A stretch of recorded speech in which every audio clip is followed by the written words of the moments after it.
Only a few verses in the Bible talks about giants who walked the earth before the flood, yet their stories go on for centuries. In Genesis 6:4, they look like they just appeared suddenly. The Nephilim were on the earth in those days, and also afterward, when the sons of God went to the daughters of humans and had children by them. These beings were described as mighty men of old, men of renown. But who or what were they? The mystery starts with the name itself, Nephilim, which comes from the Hebrew word nephil, meaning fallen. Because of this, some think it means fallen ones, but others say it just means giants. One of the reasons for this is because in the ancient Greek translation of the Hebrew Bible, called the Septuagint, they are called gigantes, which literally means giants. This is why, for thousands of years, people imagined huge, mighty beings walking the face of the earth. But that is not all. Now, this is where it gets very interesting. Ancient Jewish texts outside the canon of scriptures, like the Book of Enoch, are more specific in explaining these beings. According to the Book of Enoch, they say that the Nephilim were the children of fallen angels who took human wives, creating hybrid giants that filled the world with violence. Take note of the term hybrid, which is a mixture of men and supernatural beings called the El. Think about it, half angels, half men. In many historical records, there are a lot of documents and oral stories passed down that talk about giants being on the earth a long time ago. The Apkallu were half-divine sages, more like demigods. The Greek myth speaks of titans who ruled before the Olympian gods. Also, beyond the Mediterranean, Native American legends and old chronicles talk about enormous skeletons dug up from the earth. In the 19th and 20th centuries, newspapers across the U.S. reported discoveries of giant bones, even though some claim that these were exaggerations and lies. But the issue here is that you cannot deny the multitudes of witnesses. And no matter how hard people try to disprove this evidence, archaeology makes it hard to deny. In many records, there have been discoveries that can't be explained. Things like oversized sarcophagi in the Levant, huge megaliths like Baalbek in Lebanon, and stones so massive that some wonder if only giants could have moved them. I mean, think about that a little. The Nephilim still remains a mystery, seen across different books and evidence like scripture and archaeology. So, were there literal giants or angel-human hybrids, or even powerful rulers as described? The Bible only gives us a piece of the story, and history offers little for us to see. And just like in every myth, there are particles of truth in it. So also is the myth about giants. All these together leaves us with one fact we cannot overlook. Giants really walked the earth before the flood. A mysterious golden chest was said to hold a carrier of the very presence of God, but also known to hold the very deadly power. Few biblical objects have painted such dreadful pictures like this one. In Exodus 25, God tells Moses to build a chest of acacia wood covered with gold, with two cherubim facing each other on the lid. Inside were the stone tablets of the 10 Commandments, Aaron's staff that budded, and a small amount of manna. But it wasn't just the contents that made it so great. The ark also had unusual abilities. It was believed by many to have divine powers so strong it could destroy armies or kill anyone who touched it the wrong way. The Bible records one such moment when the Philistines captured the ark in 1 Samuel 5. Heavy plagues broke out in their cities, not sparing anyone, until they returned it to Israel. But the story gets even more darker. In 2 Samuel 6, a man named Uzzah reached out to steady the falling ark when the oxen stumbled and immediately fell dead on the spot. Talk about instant judgment.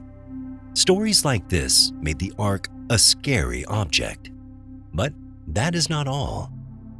Outside the Bible, similar objects appear in Egyptian and Mesopotamian cultures. Portable shrines carried into battle as symbols of a divine presence. This shows that the ark could have been part of this practice, but it was made greater in Hebrew tradition. But the big question is, where did it go? This is one of history's biggest mysteries. We have to look at it. First, when the Babylonians destroyed Jerusalem in 586 BC, the ark suddenly disappeared. But some people claim that it was hidden under the Temple Mount. The Ethiopian Christians, on the other hand, believed it was taken to Axum, guarded by a single monk. But archaeologist Tudor Parfit makes a shocking link that suggests that it went to southern Africa, linking it to the Lemba tribe, who have ancient traditions about carrying an object as sacred as the ark called the Goma Lungundu. But today, its location is unknown, and its power still remains untested by many. And if we consider this in the stories of lost relics or myths in gold, the ark remains one of the greatest mysteries of them all. A box said to hold both God's covenant and the raw power of heaven itself. A heavenly sign that guided the wise men. In Matthew 2, wise men from the east came to Jerusalem, asking, "Where is the one who has been born King of the Jews? For we saw his star when it rose and have come to worship him." This star led them to Bethlehem, where they found the infant Jesus. This story really raises a lot of questions. But first of all, what was the star? It couldn't just be any star like we think, could it? Astronomers, historians, and even theologians have argued this for years. Some claim it was a supernatural light made by God, moving and stopping as needed so that it could lead them. But following the exact words used, star makes us search the sky for natural explanations. People like Johannes Kepler, who in the 17th century suggested a rare aligning of Jupiter and Saturn in 7 BC, created a bright sign. Considering the time, the evidence has some truth. Modern astronomers offer other possibilities: a comet, a supernova, or Venus shining unusually bright. But could all of these have been the star that led them? In the Chinese records from around as early as 5 BC, a broom star visible for weeks, was described by them. On the other hand, Babylonian astrology cannot be neglected, especially because of the fact that the magi were probably scholars from Persia or Babylon who understood that a planetary alignment could have signified something great, like the birth of the great king in Judea. But wait a minute, Matthew actually wrote the star went ahead of them until it stopped over the place where the child was. That doesn't match natural events, so it is either misunderstood or it had to be a miracle. But the presence of the Magi in the story makes it true. In John 19:34, as Jesus hung on the cross, a Roman soldier thrust a spear into his side. Immediately, blood and water flowed out. Tradition over the years has named the soldier as Longinus, who later converted to Christianity. But if you think the spear story ended there, you are so wrong. By the Middle Ages, several relics claimed to be the true spear, but one of the most famous and perhaps closest to being legitimate was found in Vienna's Hofburg Palace. But for something this blessed, you should know that it can't be the only one. We have another spear believed to be the original, in Armenia's Echmiadzin Cathedral. But let's go back to a time closer to the first time the spear was mentioned. During the Crusades, a lance found in Antioch inspired soldiers who believed they held the weapon that pierced Christ. According to the legends, possessing it gives divine authority, even control over victory in battle. And some say the Holy Roman emperors carried it, and even in the 20th century, Hitler was said to be interested in the Vienna lance, believing it could give him world domination. But even though the spear is out there, history has twisted the narrative, leaving us with the question, was there ever a single true spear of destiny found? Roman soldiers carried many spears, and any could have been the one. Scholars note the fact that references to the relic appear centuries after the crucifixion, making many stories rise out of it. But think about it. A weapon pierced not just a man, but the Son of God, and because of that, carried eternal significance. The spear of destiny may be a relic or a legend, but its power and mystery remain. Enoch was a man that did not see death, but was taken into heaven by God in Genesis. But his story never ended there. In fact, it gets mysterious. We later find out that he was taken so that he can see terrible heavenly things and bring the knowledge to men. But his books were rejected because of the unimaginable things that were written in them. But long after First Enoch vanished from most Jewish and Christian canons, pieces of it showed up again at Qumran among the Dead Sea Scrolls. Those pieces were Aramaic pieces, copied centuries before Jesus, showing a work that was already ancient to a sect called the Essenes, who preserved it. But why does this matter? The originality of the book is determined by the time when it was written, which was found out to be in the Second Temple era. So this was not some Middle Ages made-up document. Because of this, the Ethiopian Orthodox Church never dropped it. Their complete Ge'ez version lets us read what the Qumran piece points to. Following the several links, it's proven that multiple Aramaic copies of First Enoch, like the Astronomical Book and the Book of the Watchers, were originally at Qumran, but they are dated back to the 2nd to 1st centuries BCE. The Ge'ez text in Ethiopia is not only unique, but also comes from Greek copies that once circulated widely before the book was rejected in the West. All of this shows us that this isn't some middle-aged forgery, or as I said earlier, but a genuine Second Temple text. But some people ask, why trust a book excluded from most canons? Canonicity decisions don't erase manuscripts in the ground. The Dead Sea Scrolls discovery is proved archaeology, and Ethiopia's preserved text is a clear historical fact.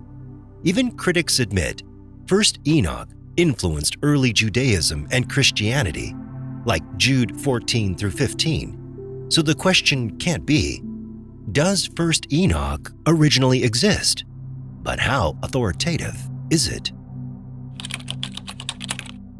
Picture a stepped mountain of baked brick reaching Babylon's sky, linking heaven and earth. That building had a name, Etamananki, meaning the house of the foundation of heaven and earth.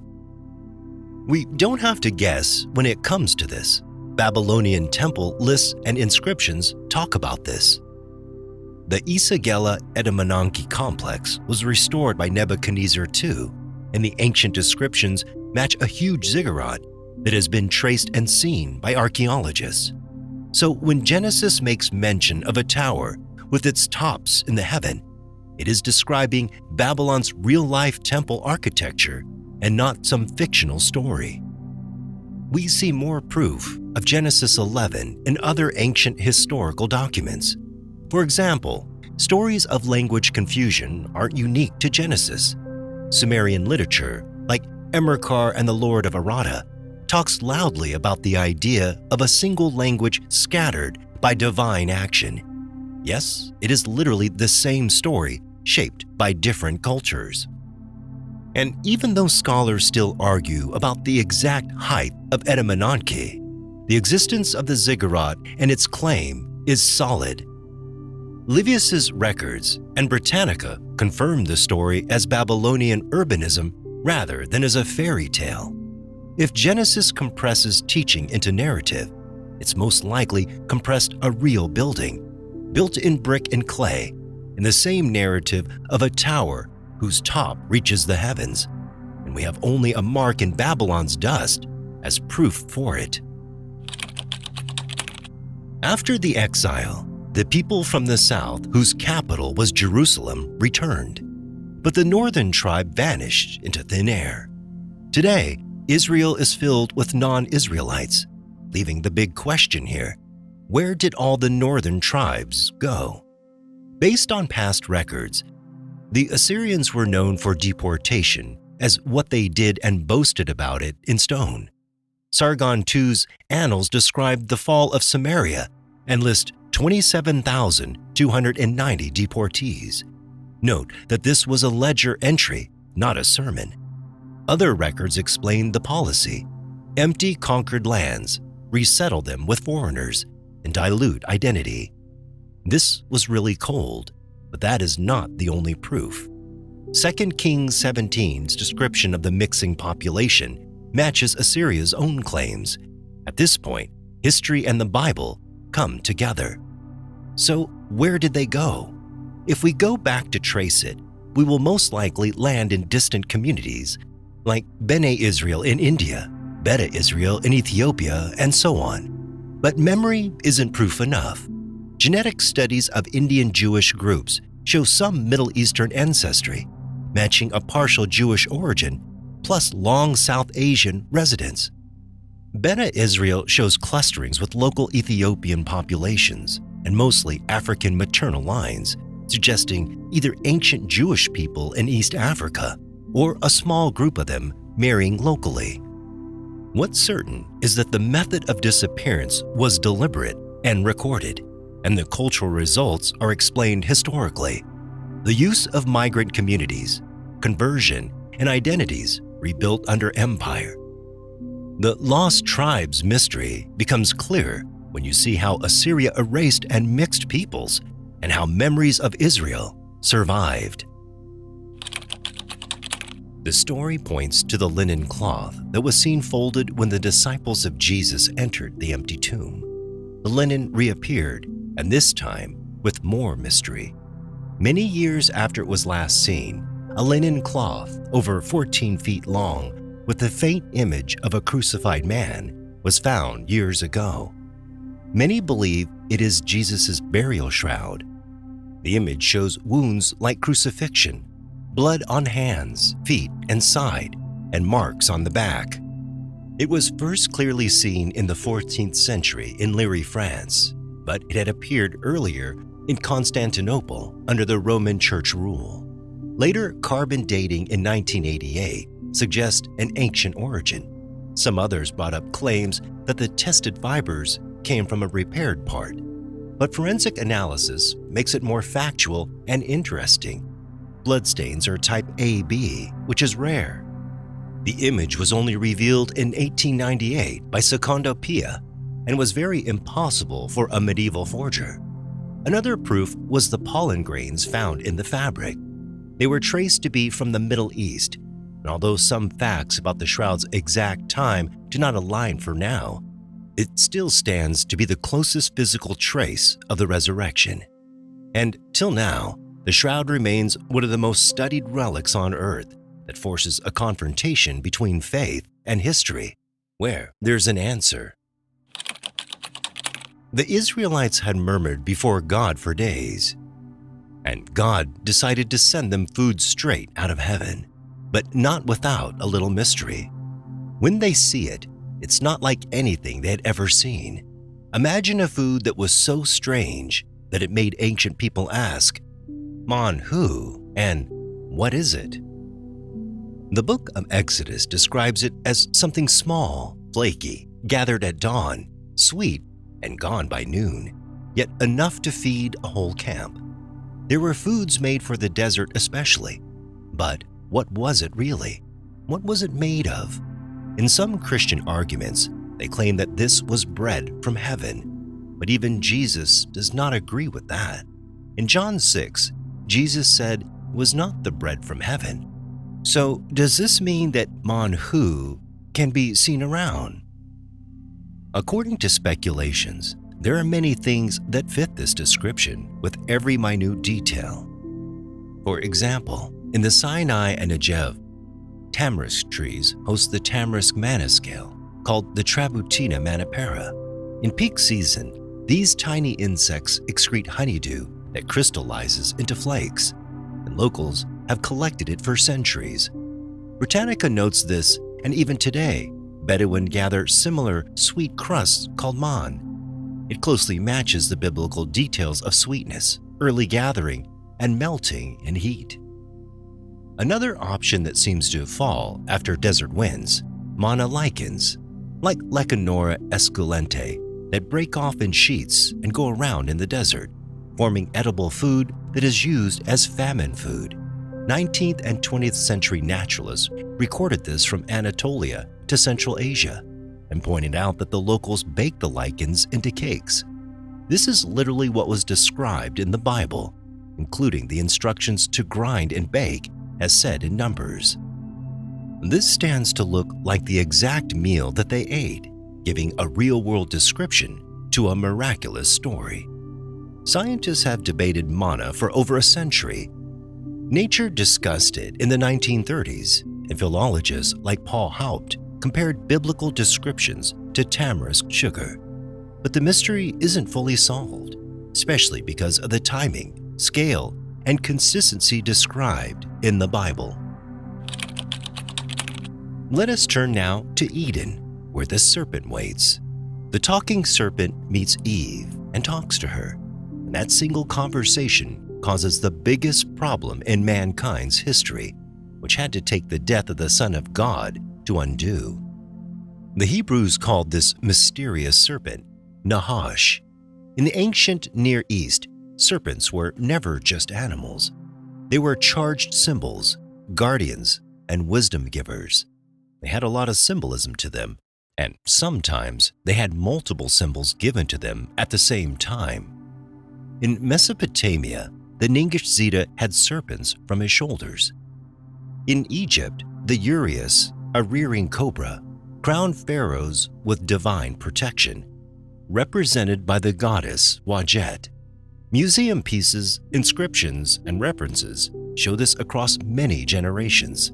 But in the context of Eden's tempter, it isn't random. He is a symbol of forbidden wisdom, an enemy to authority itself. This symbolic tradition appears in Israel too.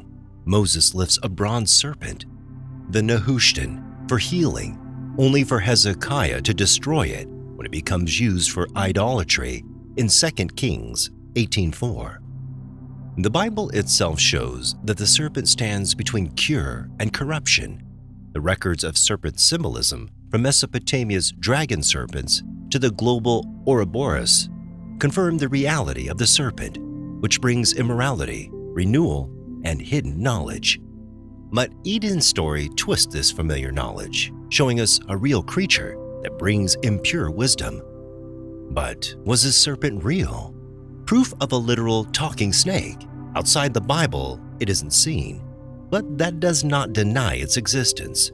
When we look at the epistles of Paul, he refers to the serpent in Galatians 3 as a real serpent, not a symbol. Israel's neighbors crowned serpents as royal emblems, while Israelite tradition often demotes those emblems, insisting life and wisdom come from God, showing that this must have been a real but divine being. Seen this way, the Eden serpent is less about zoology and more about an anti-supernatural. Revelation rounds it up in Revelation 12 by calling it that old serpent.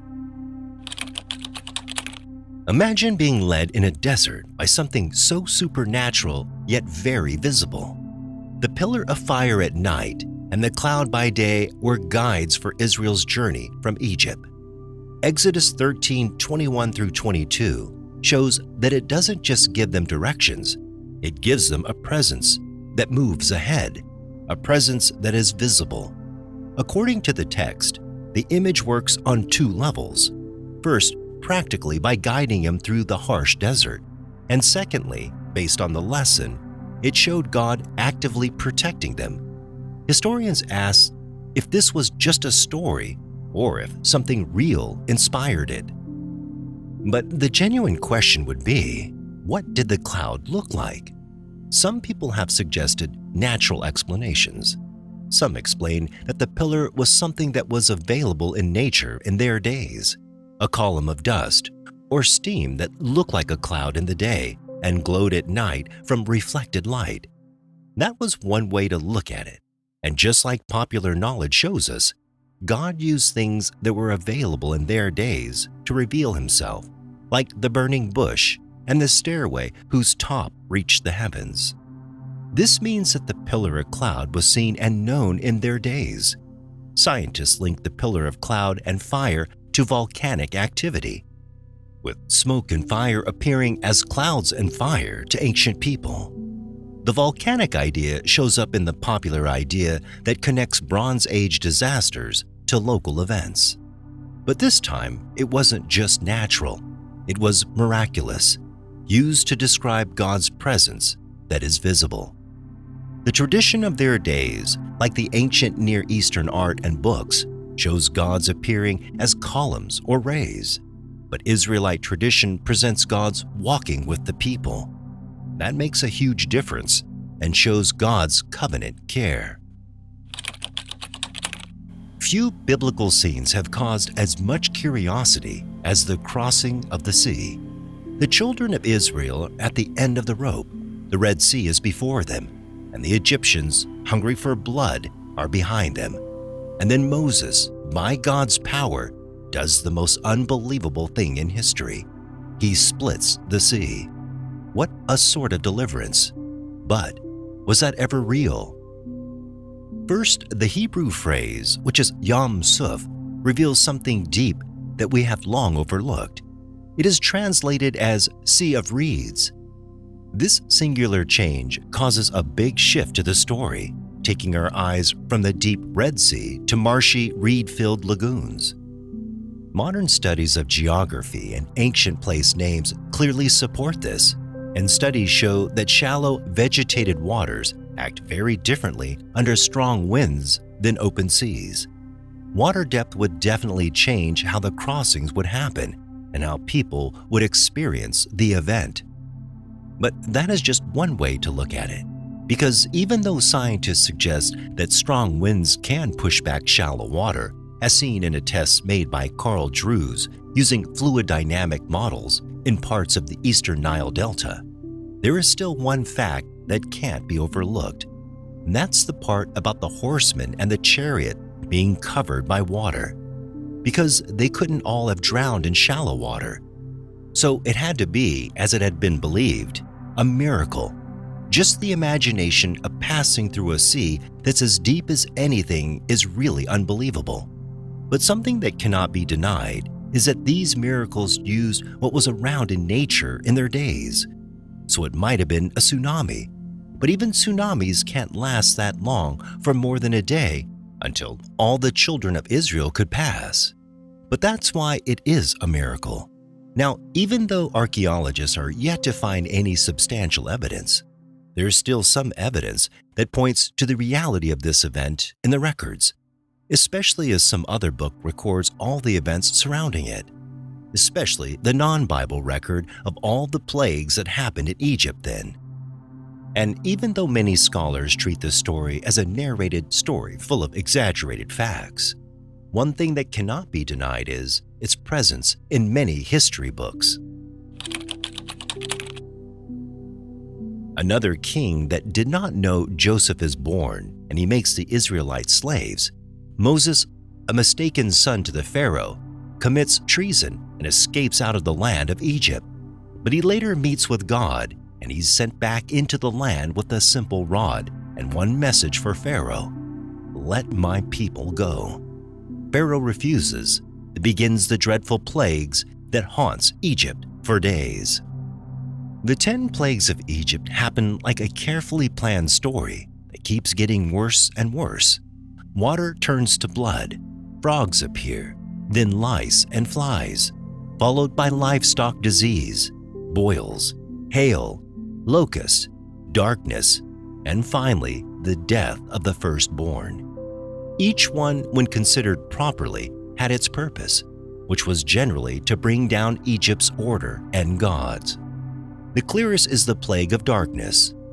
The Egyptians have claimed for many years that the god Ra, who is the chief of all gods, was the creator and controller of the sun, making a perfect ordered system of polytheism.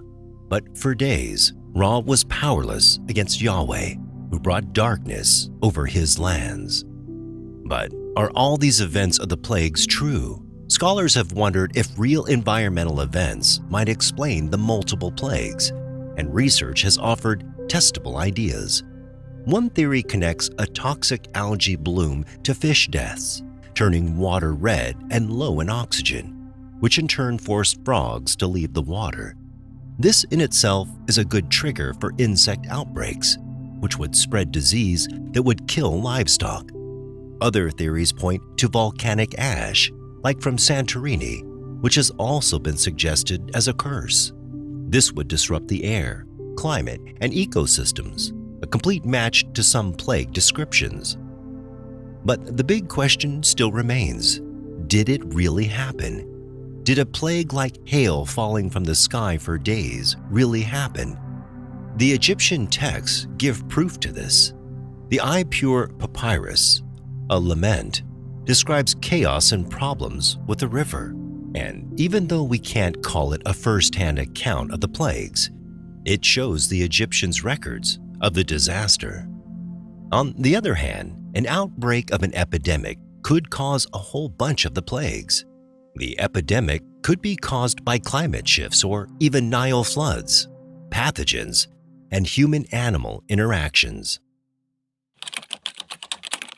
Joshua 10 describes one of the Bible's most striking claims. The sun and moon stop, or to put it better, the day somehow stretches, so Israel can finish defeating the group of kings that came together to fight them. Ancient readers saw this as a direct miracle, a moment when the cosmic bodies paused for Israel. But modern attempts to explain it naturally vary a lot. Some see it as an exaggeration, maybe to show an important military victory, but some others suggest an astronomical explanation for it, like a long eclipse, or maybe an unusual atmospheric refraction, or even extended sunsets from volcanic dust. And their other theories even propose that the text records a historical astronomical event, like an annular eclipse, which gives it a better real-world explanation. And even though astronomers say that stopping planetary motion would be impossible and even catastrophic, we must note that the miracles in Hebrew stories are signs of divine support, not science reports. In other legends across history, there have been reports of an unusually long day, a sign of the repetition of that day. For example, in Chinese accounts, during the reign of Emperor Yao, a day was described to be so long people thought the world would burn, whereas in Egyptian priestly records, a day was said to be literally twice its natural length. Then we have Aztec, Babylonian, and Persian people who spoke of abnormally long days.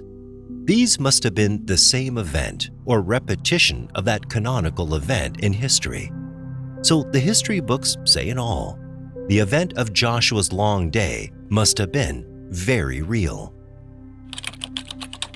Ezekiel 37 shows one of the Bible's most striking visions. Ezekiel is brought to a valley, and he stands before a lot of dry bones.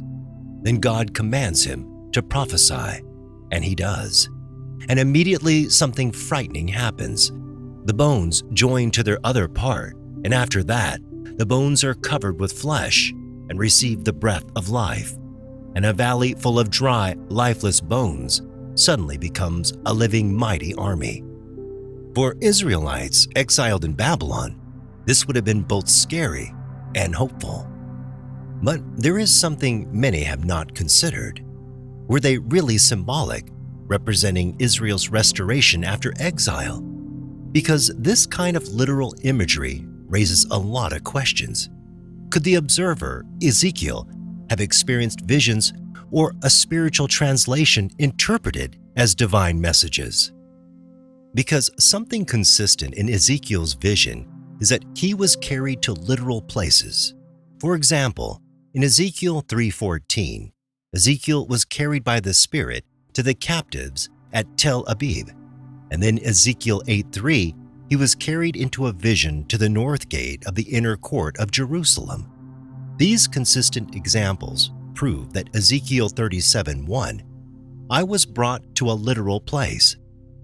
And even if some may claim that the events seem like it's not literal, the sight of the bones must have been literal, because Ezekiel's detailed descriptions suggest careful observation. Based on historical details, there were obviously such places with mass graves, especially war grounds, where people were killed en masse. And according to ancient Near Eastern records, leaving enemies unburied symbolized total defeat, hence the scattered bones. So there was a large possibility of Ezekiel literally seeing a valley of dry bones. In Daniel 5, King Belshazzar has just conquered Jerusalem, and in honor of his victory, he hosted a grand feast, and he began showing off sacred vessels stolen from the Jerusalem temple. But the next thing that happens turns the feast into a crime scene. A floating hand appears and writes a mysterious message on the wall. Mene, Mene, Tekel, Parsin. The panic spreads, and Daniel is brought in to interpret it. His interpretation was terrible. Belshazzar's kingdom is numbered, weighed, and divided. But much more striking is the fact that the same night, Babylon falls to the Medes and Persians, fulfilling the prophecy. The scene is almost like a fairy tale, a lavish feast, then sudden terror and glowing words. Anybody could debate whether it really happened, especially when you look at the fact that a giant hand appeared and wrote on the wall. The answer is yes, it did happen, and here is the proof. First, Babylonian records confirm Belshazzar existed as co-regent and the kingdom fell in his name, giving it historical grounding. But some still say the story exaggerates the divine intervention. But these are consistent with apocryphal text and Jewish traditions. And archaeology also shows that Babylonian temples had inscriptions and omens, making divine messages on walls a real thing that happened around that time. Daniel's role there was like an ancient scribe or wise man reading omens.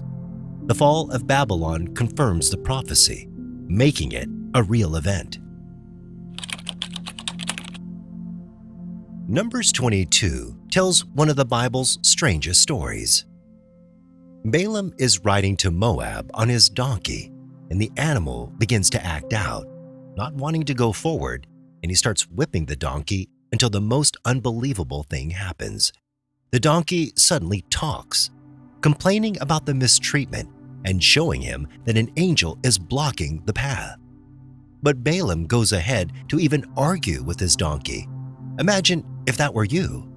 Now, as usual, people argue that it might not have been as literal as we think, that it might have been a visionary experience for Balaam. But extra-biblical sources, like Josephus and Midrash, disagree with these thoughts, keeping the story alive. Donkeys were common, but a speaking one was extraordinary, turning into a moral lesson. Some people even go further, claiming it might have been a hallucination caused by something else, or an exaggeration, but consistent with Near Eastern myths. They are non-human messengers that sometimes come to prophets.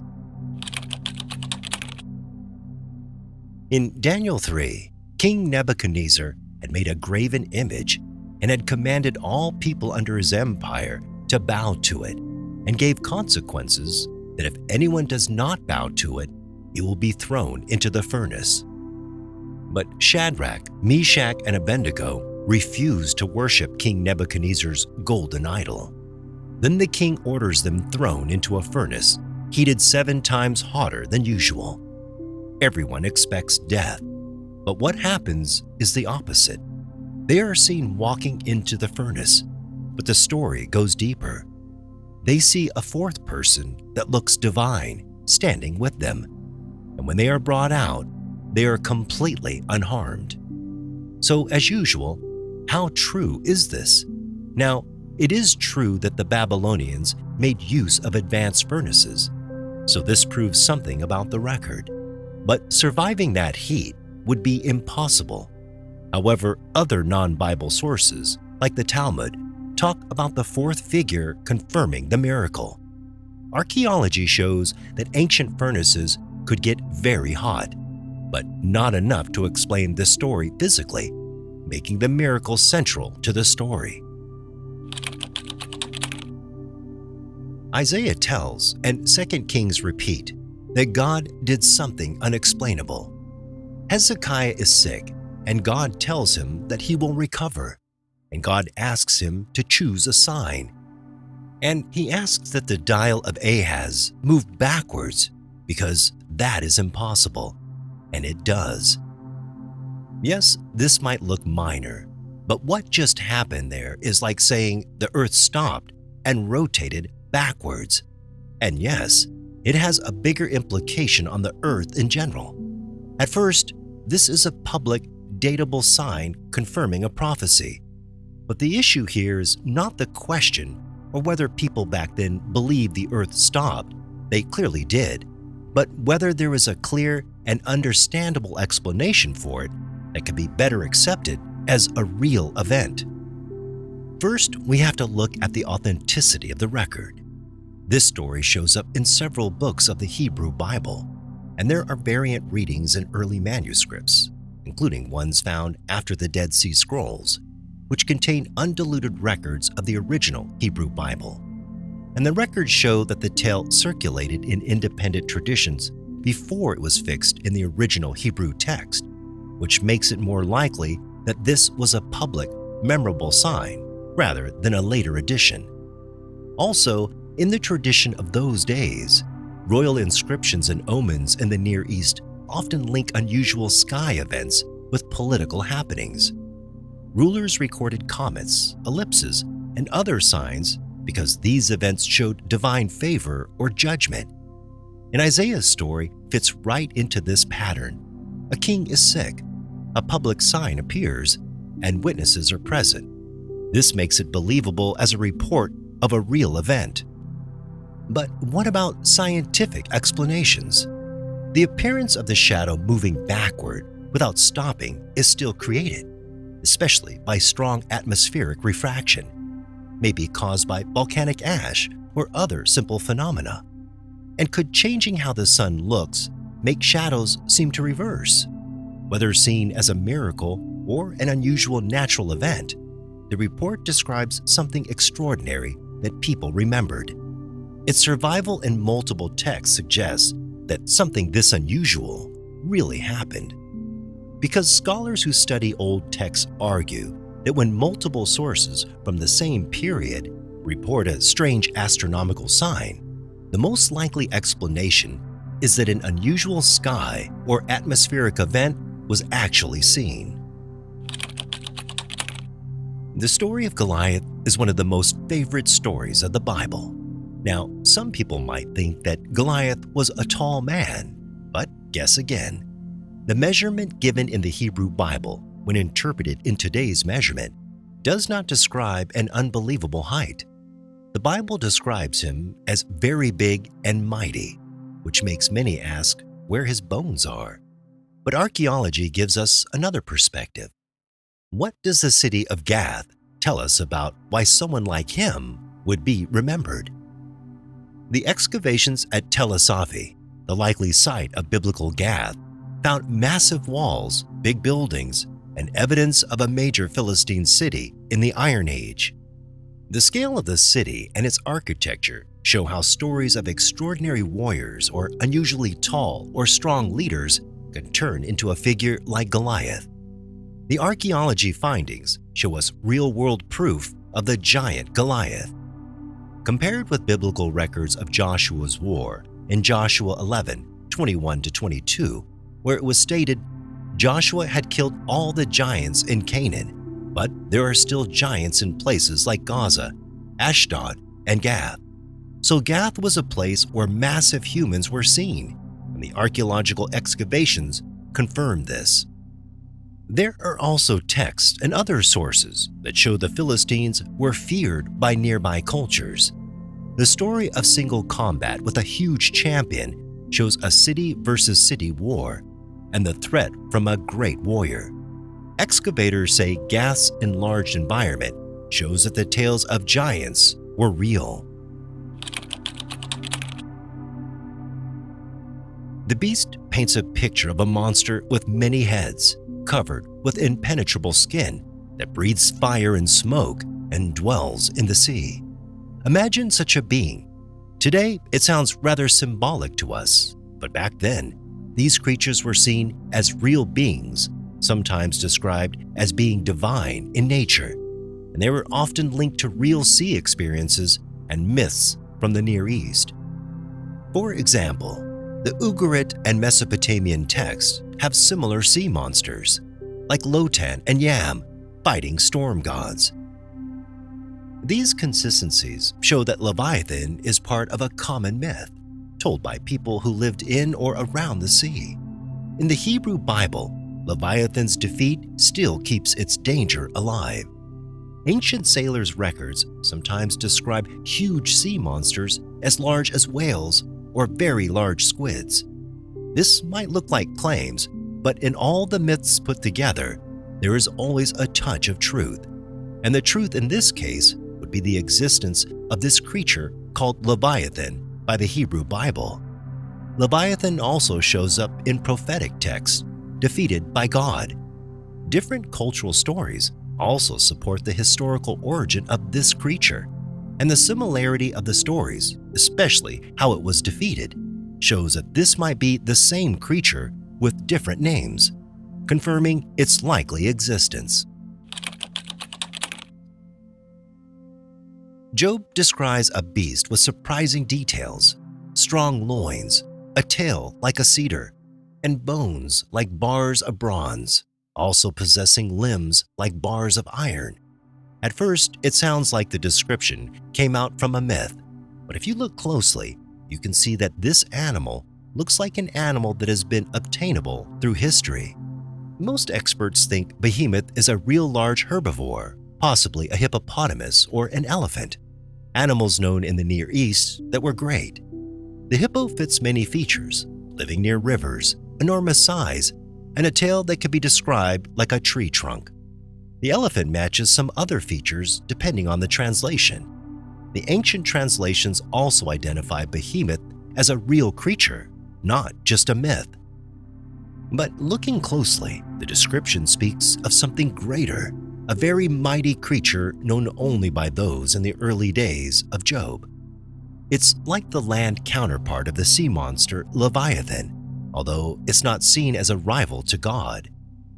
Its description of being strong as iron and bronze tells us this is likely beyond the hippo as we think. Many say because of the time of Job and the passed down knowledge they had about the early men like Adam, Job must have been describing a dinosaur, most likely a herbivore one, and one that might have outlived other dinosaurs. But in his writings, such a unique creature is used to describe God's mighty creation of animals that are so great, in essence, showing God's power. Genesis 6 and later Enoch texts talk about angels called watchers, supernatural beings coming down and interacting with humans. Who were these beings, and how did they exist amongst men? Many people have doubted these stories, but the consistency in many ancient documents that were later woven into ancient stories says a lot. In Genesis 6, these beings were said to come down in flesh and sleep with the daughters of men. Pieces of 1st Enoch, especially the Book of the Watchers, which is found in the Dead Sea Scrolls at Qumran, written in Aramaic and dated to centuries before Christ, said that they first landed on the mountains, which became consistent in early tradition as a meeting place for the divine and men. The Watcher's story also explains ideas in Jewish and early Christians' writings about demons and forbidden knowledge that came to men at an early stage. Rabbinic texts show that these stories were very widespread and accepted as fact, and this formed the ancient ideas about angels, sin, and heavenly order. The early writings prove that angels came down and taught forbidden arts, forming part of Israel's prophetic and apocalyptic thought. In 1947, a cave was opened at Qumran, revealing manuscripts that have been unseen for about 2,000 years. The Dead Sea Scrolls are nearly 1,000 pieces, including biblical books, sectarian rules, and other Jewish writing, found in 11 caves near the Dead Sea. Archaeology confirms their reality. Pottery, jars, and texts were cataloged and carbon dated, and they are now in museums and research collections. Why do they matter for biblical history? First, they show Hebrew Bible books centuries earlier than most medieval manuscripts. Psalms, Isaiah, and others appear in texts 1,000 years older. The scrolls preserve Jewish ideas that appear in later rabbinic and Christian texts. Recent computational studies have revised some dates, pushing manuscripts earlier than they were thought to have been made. The scrolls are not just interesting artifacts. They have their fair share of being mysterious, especially about how those who stored these writings lived. Or was the knowledge brought directly by something divine? Because unlike most altered Hebrew texts, this one still retains the original knowledge. The Dead Sea Scrolls are about as close as it gets to the real Jewish ideas. In Matthew 27, 52-53, one of the most shocking events around Christ's resurrection is recorded.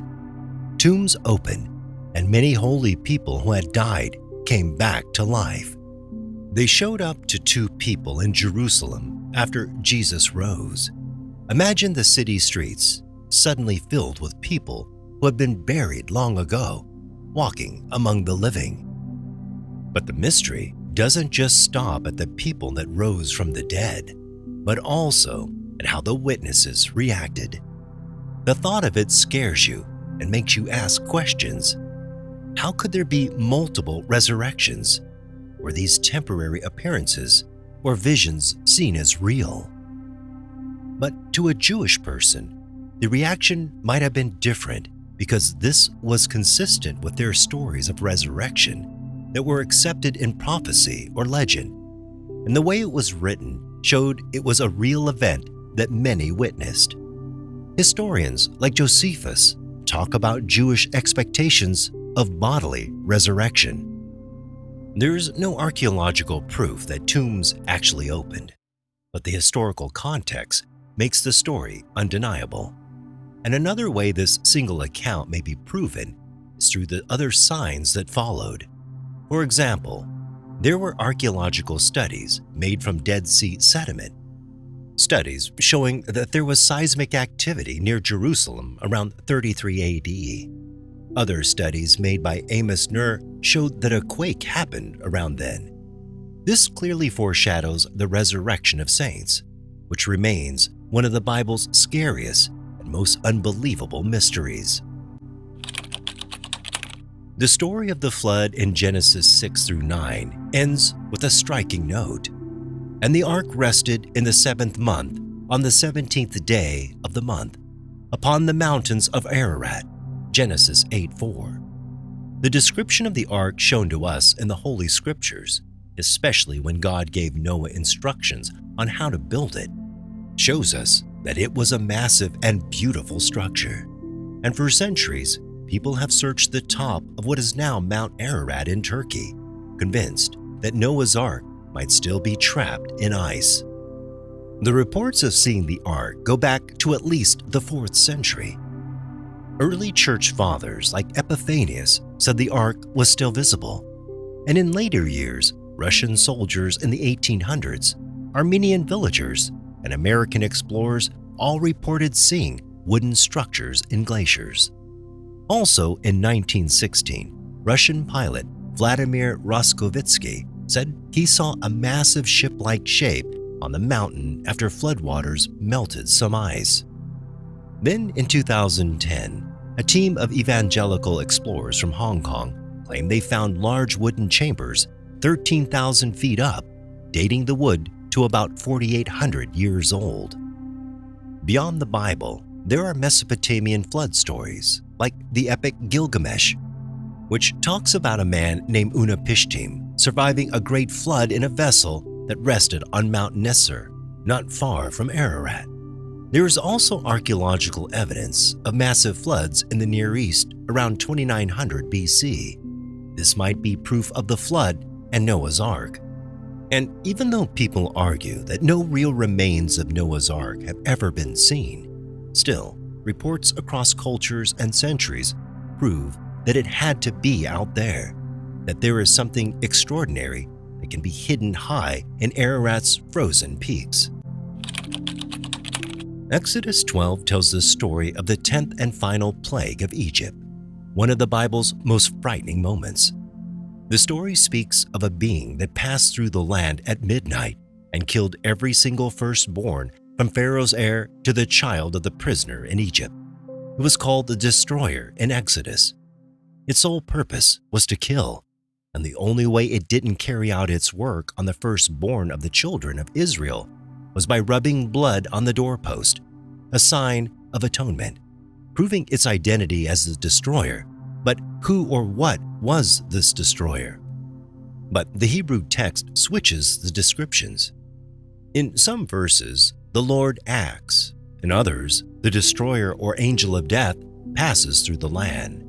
But this can simply be seen as God doing something by his angel. The Jewish tradition sometimes sees this as a literal angel sent by God, like the destroying angel who stopped David's plague in 2 Samuel 24. Outside the Bible, Mesopotamian and Egyptian traditions also speak of plague spirits sweeping through cities, obviously pointing to this 10-plague event in Egypt. Egyptians also believed protective charms could guard children from night demons. Today, some people look back at that day and claim it might have been natural things like natural disaster or disease, food poisoning, or even carbon dioxide from the Nile that caused the death. But the Bible is precise. The firstborn were killed, and Israel was protected by lamb's blood. So there was a being that visited Egypt with death. The story left a lasting mark on Jewish and Christian tradition. It's remembered each year at Passover as an unseen destroyer who passed through the land. In Deuteronomy 3:11, the Bible drops one of its strangest details. For only Og, king of Bashan, remained of the remnant of the giants. Behold, his bedstead was a bedstead of iron. 9 cubits was the length thereof, and 4 cubits the breadth of it. That's about 13.5 feet long and 6 feet wide.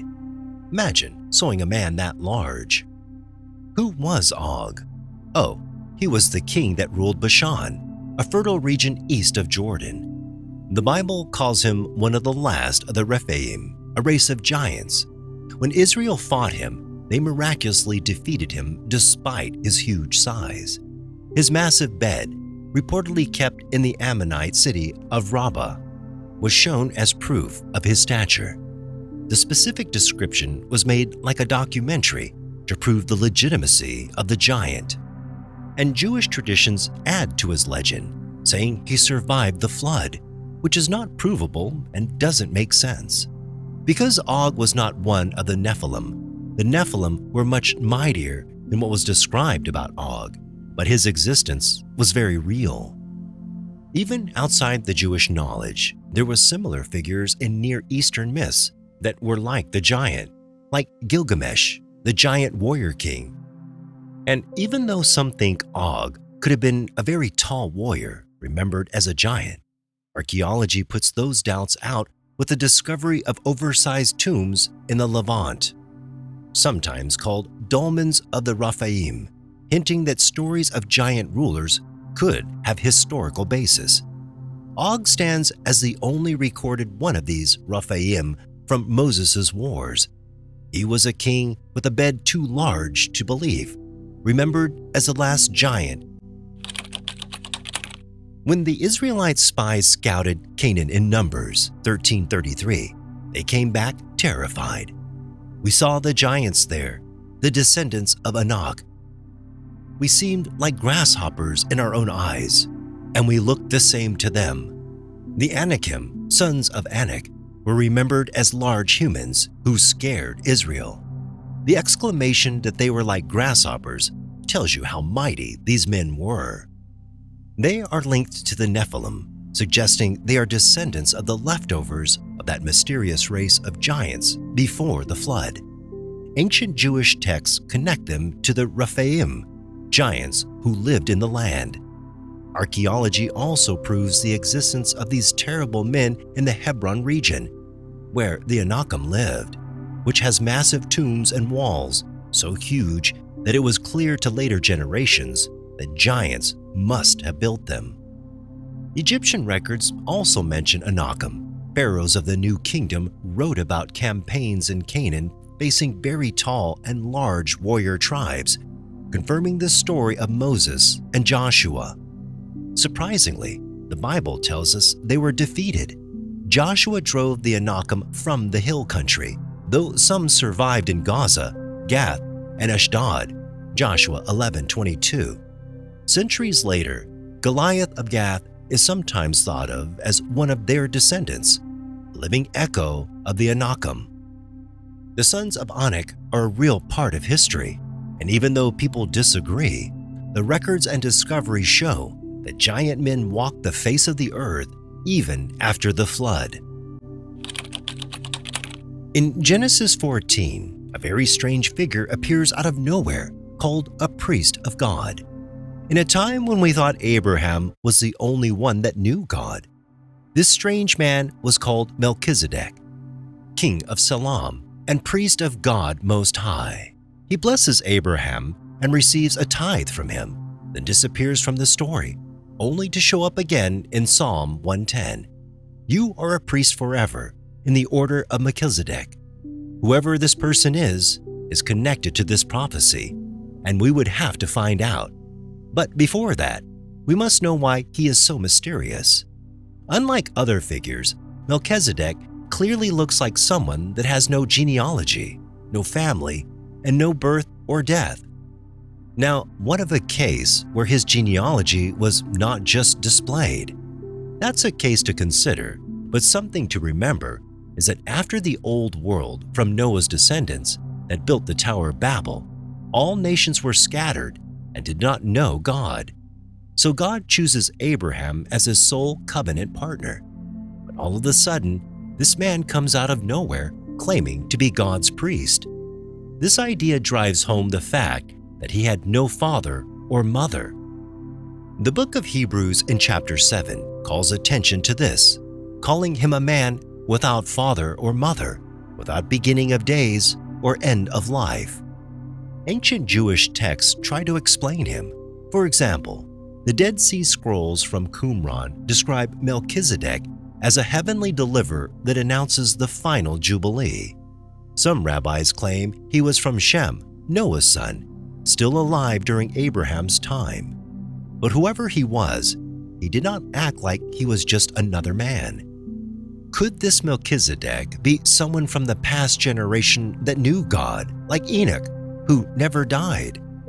The early Christian teachings saw him as a foreshadowing, or even a version of Jesus. As seen in the prophecy of Psalms, the Messiah was going to be a priest, but not after Aaron's order, but after Melchizedek's order. It clearly means this order was heavenly priests sent to bless God's people. The little detail about him is what makes his identity unique. His priesthood is eternal. His authority goes beyond time. Whether he was a man, a heavenly being, or a shadow of Christ, Melchizedek really did walk the earth and remains one of Scripture's most mysterious figures. They arrive like men from another world, like foreign sages, bearing valuable gifts and following a star. What can be more bewildering than that about a traveler? Matthew 2:1-12 gives no hometowns or names, only the title, Magi. Most of what we know comes from reading that single phrase against history and later tradition. The story itself is a mystery. Where is he who has been born King of the Jews? We saw his star and have come to worship him. Who were these men that traveled hundreds of miles just to follow a single sign? The word magi, Greek magoi, is not unique to Matthew. Classical writers like Herodotus use it for a set of priests from the Medes and Persians. In Persian culture, they use the word magus. They were Zoroastrian priests that performed rituals. By the time of Greek domination, magi could also mean astrologers or interpreters of omens. The Babylonian and Assyrian records also have these magi, and they were shown to be professional star readers that charted the heavens and used them in interpreting events as omens for kings. So the wise men were not just any men, but men who were used to the supernatural. Matthew's magi were probably Babylonian or Persian astrologers who saw a rare celestial event as a sign of a Jewish king. We can say Matthew's magi reflects a real class of star interpreters and that Gentiles recognizing Jesus is the point. But the mystery has not been fully unfolded. There are still questions like how many were they? What city did they come from? Or what exactly was the celestial event they saw? These all remain unknown to us. The scene in Numbers 21:4-9 is urgent. The Israelites have complained in the wilderness, and venomous snakes called fiery serpents had begun biting them. Because of this, the people started to die in the wilderness. Moses cries out to God, and God tells him to make a bronze serpent and lift it on a pole, so that whoever looks at it will live. The object finds its way into history not only as a symbol of rescue, but also as a symbol of controversy in years later. The story already has a tone of drama in it because it changed something that was a symbol of death, the serpent, to become a source of life. But there's an argument about the fact that looking at the serpent made you live because of some inconsistency with the Bible ideas. This was like the only times God makes them mold an image so that he would save his people. This looks like what Moses would warn the Israelites about when he tells them not to make any image like any animal they had seen. But the bronze serpent could have been a one-time thing because of how stubborn the children of Israel were. But back to our question, did this really happen? Was there a brazen serpent? Well, consistency helps us here. Many years after we hear of the brass serpent, according to 2 Kings 18:4, Hezekiah breaks Moses' brass serpent. He broke in pieces the brass serpent that Moses had made. For unto those days the children of Israel did burn incense to it, and he called it Nehushtan, even though this was a bad case, because the people began to worship it. It shows that what Moses did in Numbers literally happened. Ancient Near Eastern culture adds to this reality. Serpents were common in Mesopotamia, Egyptian, and Canaanite symbols. Archaeologists have also found serpent amulets, bronze figurines, and images linked to healing or protection. Later, Greek culture shows a parallel in the staff of Asclepius. All these show that people in the region use serpents as symbols of power. Then the New Testament reshapes the story. In John 3:14, Jesus points back to the lifting up of the serpent and teaches it as a sign pointing to the Son of Man being lifted up. The bronze serpent existed, was worshipped, and was finally removed, making it one of the Bible's strangest images. In Matthew 28:2-7, women visit Jesus' tomb at dawn and find the large stone rolled away. This could mean anything. His body was stolen or taken by the Romans. But they see another unusual thing, an angel sitting on the stone. The angel tells them that Jesus has risen. According to the account, the angel is shining brightly and shaking the ground. Some claim it was an exaggerated early Christian belief. But if this was a mere man, then who rolled the stone off? Because according to the apostles' accounts, the news came to them later. Josephus writes about angels delivering warnings or news. The angel at the tomb shows the importance of Jesus' resurrection and helped spread early Christianity. The question remains, was the angel spiritual, physical, or a vision? Either way, the tomb becomes a stage for something extraordinary, showing Jesus as someone beyond the normal. Matthew's Gospel gives a shocking image at the cross.